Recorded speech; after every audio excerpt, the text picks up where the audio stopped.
Hi guys, Brain here, and welcome to another commentary video. And I'm going to be standing again. This is going to be, I don't know, new year, new stuff, new glasses, blue light glasses. While I'm in blue light behind me, that was totally on purpose. It wasn't. It was for the joke.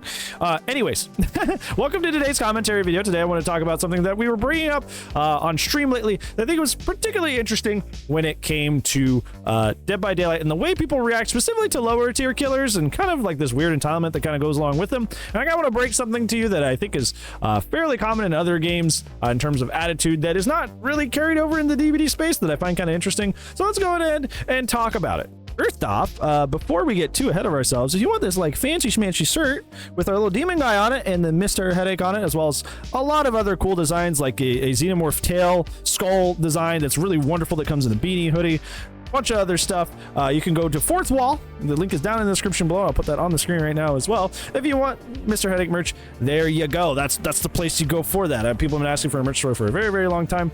So that's been out for about a month now, month-ish. So just a little friendly reminder that's there. And now you can see me wearing stuff in live. So yeah, we got a lot more designs coming as well, so expect more to drop on that in the soon zone. Anyways, now that my sponsorship of myself is over, let's go ahead and talk about this weird feeling that I get when I look at the DVD community and they play low tier killers. And they kind of have either an ego or a sense of entitlement about it. And to summarize this right away, not all killers are made equal. There are definitely killers in the game, and things come to mind like Pig, Trapper, Myers minus Tombstone, just killers that are tremendously weak in the game. And I think one of the things that I see in the the Dead by Daylight community is that I see that a lot of these people, Freddy's another one. I was trying to think of the fourth one. I was like, Freddy. I've noticed that a lot of Freddy's, a lot of Pigs, even some Trappers like to play in what it would be, considered by the community at large to be a kind of a very, very mean playstyle. I obviously there's that common statement of rabid pigs. I'm sure you've heard that in the community before. Rabid pigs, the ones that like to crouch around, try to force your head pop, or like turbo tunnel. Freddy's get like this too, where they like to turbo tunnel and play in a very angry, very, very aggressive way. And I think a lot of it comes down to the fact that they feel like they have to play that way because they're playing a tremendously low tier killer. They're playing somebody who is not able to pull their weight, and a level of frustration comes with that. So as a result, they decide and start to play in a very, very aggressive, very, very over the top way that is, not particularly necessary, but they do it anyway because their character is so weak. And to that I say, not all characters are made equal. Not all characters are made equal. I think that no matter what we do, there's always going to be a bottom of the bucket killers. There's always going to be bottom of the bucket killers. I've said this before in many different videos, both reacts and commentary videos, but I think ideally that if I lived in a perfect world, if I had complete, divine control, I would try to have most killers in the A or B zone. That's where I would like to keep them. I try to keep them mostly in the A or B zone. I think that's what would make me the most happy. But even if in that perfect world where that exists, there's still going to be like 3 or 4 characters that are, at the bottom of B tier, and they're not going to be as appealing as other characters to play. And I think we would still see the same phenomenon even if we got to that point where we had most of the characters, the weakest characters at least a B tier, that we would still have the bottom 3 playing in a very, very egregiously sweaty way to overcompensate. And I think to that I say, and this is probably going to be something that comes across as kind of like, it's like the thing where it's like, I say skill issue, I say you should probably quit the game if you're having a hard time. So there's like hard truths, hard pill to swallow, is that nobody's forcing you to play these characters. Nobody's forcing you to play these characters. And believe me, I understand I want to play certain characters just because I like them, because they're aesthetic. Obviously, the Halloween chapter is what got me into Dead by Daylight because I love Michael Myers. I love Halloween. Halloween's my favorite horror movie. And I wanted to continue to play Myers. But the difference being, Myers is incredibly weak if you don't feel like using Tombstone. So it kind of got frustrating to play him as I went up in MMR. I also don't play him because he's a very fundamentally simple killer, and I just like high skill killers nowadays. But for the sake of this argument, for the sake of what we're talking about right now, he's not a tremendously hard or easy killer, and he gets really, really hard to play as you go up in the MMR.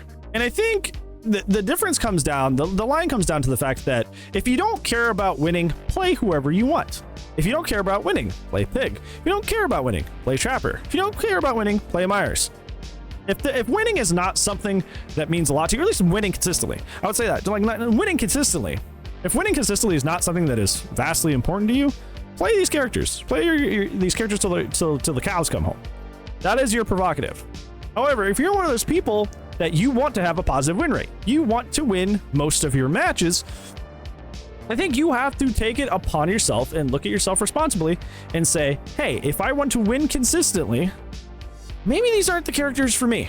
Even if you do like the Saw franchise, even if you do like the Nightmare on Elm Street franchise, maybe these aren't the characters for me. Like, if winning means a lot to you, these are not going to be the characters that are going to pull enough weight for you to be able to consistently win your matches. That's just the hard truth of it. And that's something that you need to accept instead of like getting mad on Reddit, getting mad at behavior, getting mad at the other survivors in your match that you're facing, or like any of that. Like, none of that is where that anger should go, because nobody forced you to play these characters. You're the one that made the choice to play a bottom 5, bottom 3 character. Does that mean we shouldn't, like I said, does it mean we shouldn't push for these characters to be buffed up to that lower B zone, that higher C, lower B sweet spot? No, not at all. I feel like that would be great if we could have those. But if winning means that much to you, until they're in a spot where they can do that, it is up to you to not play these characters if winning means that much to you. Even if you try to like go all out, right? You're going to tunnel every game, you're going to camp every game, you're going to run triple quad slow in every game. You're not going to be able to meet the same results as, say, an Oni, a Pyramid Head, or a Xenomorph, for example. You're not going to be able to replicate the results of even like a Nemesis or a Demogorgon. Like, it's a joke, by the way. Somebody's going to be like, it's called Demogorgon. I know, it's a joke. Relax. I know. Humor, entertainment, YouTube. Welcome to the show. Yeah, it's ultimately up to you to go play somebody who can get more consistent results if winning is something that's important to you, or is that important to you.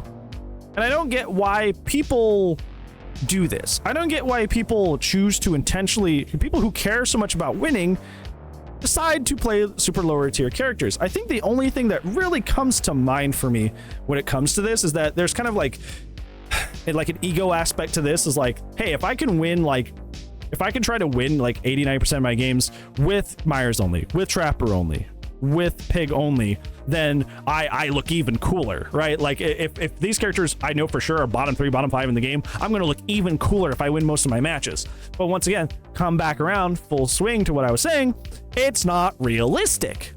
That's cool. Can you do that for a little while in low MMR or mid MMR? Probably. But the more you win, the more that's going to become progressively more and more unrealistic.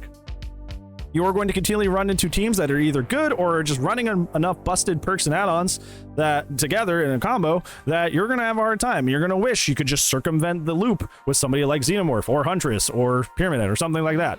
You're going to be wishing you had those stronger powers. So take the responsibility and give up on the character if you really, really want to win. I think in the anecdote that I told on stream recently, and I might show up in a react here soon, is that I used to play, I used to play Street Fighter a lot. That was my thing. I've told this on the stream before. Used to travel and compete, try to win prize money, only run prize money once, and it was just because nobody showed up. But the character I loved to play was Evil Ryu in Street Fighter. That was, no matter what edition, no matter what, I always played that character, no matter how bad or good they were. In Street Fighter 5, there was a period of time where they were literally bottom 3 in the game. They were very, very weak. They were called Kage in that game, and they were tremendously weak. They were bottom 3. And I still went out to tournaments and played them while they're in that bottom 3 state. If I was really serious about winning and actually, you know, making an impact in the competitive scene in my local area, not even my local area, I could travel across the whole state, but case in point I'm getting to is that if I really wanted to make an impact and I really wanted to actually win and start getting results, I should not have stuck with a character that was so underwhelming. If I really want to win, I should not have stuck with a character that was so underwhelming. That was a bad choice on my part. But if I was a DBD player, if I had the DBD mentality back then when I played that, I'd be like, oh my gosh, it's not everybody here at this tournament's playing really, really sweaty characters, and I really hate that Capcom even lets characters be that sweaty in Street Fighter. Like, I would just be a whiny little baby about it, right? But who was choosing to play the character? Nobody was forcing me to play this character. Whose fault was it? It was my fault. It was my fault. So the case I'm trying to make here is that if you really care about winning, you should take the responsibility and play characters that can get more consistent results and kind of have a better attitude instead of just getting really angry and upset when you're kind of, in a sense, doing this to yourself.